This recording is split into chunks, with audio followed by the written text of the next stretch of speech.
HM घाटमाता 9.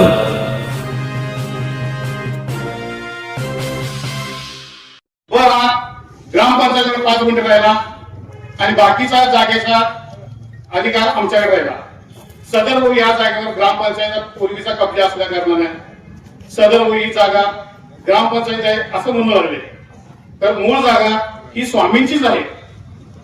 यातली 5 गुंठे जागा दिल्यानंतर त्यांना कुठली दिशा दिल्यानंतर नाही नसताना तरी सुद्धा गावकऱ्यांच्या हितासाठी व हे करण्यासाठी आम्ही तडजोडीचा प्रयत्न केला. कोर्ट कचेरी केले, सर्व केले आणि तडजोडीचा प्रयत्न केल्यानंतर त्यातनं त्यांना आम्ही सांगितले बाबा असा तुमचा विकास होईल आणि आमचाही कल्याण होईल. यासाठी त्यांनी तडजोडीचा प्रयत्न केला आणि आम्हाला तडजोड करून उर्वरित जागा त्यांना 60 गुंठे दिली आणि आम्ही 40 गुंठे घेतली. आणि ही पूर्ण जागा दिली असताना गावाच्या विकासासाठी म्हणून आम्ही प्रयत्न विनामूल्य दिलेले आहे. 60 आणि 40% आम्ही दिलेले आहे. 60% पंचायत दिली आणि 40% आम्ही घेतली. आणि ह्यात कुठल्याही प्रकारचा कुठल्या अधिकाऱ्यांचा दोष नाही आहे. आणि आम्ही जो म्हणणं मांडले त्याच्यावर त्यांनी विचार करून आम्हाला निर्णय दिलेला आहे.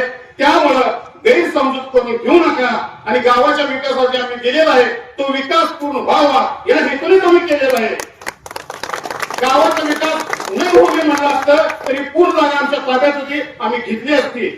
आणि कुठल्याही आमदार खासदारांची आम्हाला कुठल्याही प्रकारची गरज नाही आहे. आम्ही विनंती केलेली आहे, सर्व आमदारांकडे गेलेला आहे, सगळ्या खासदारांकडे गेलेलो आहे.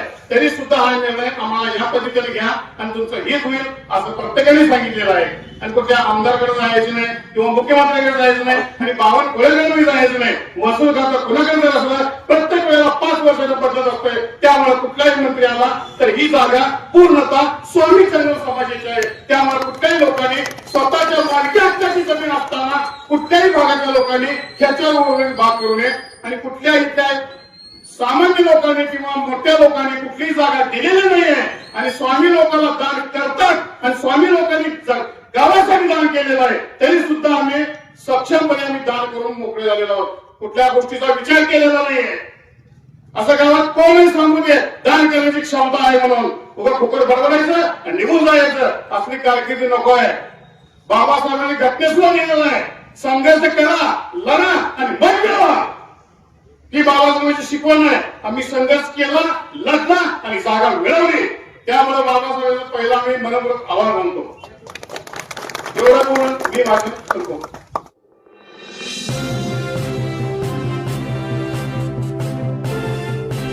HM घाटमाता 9.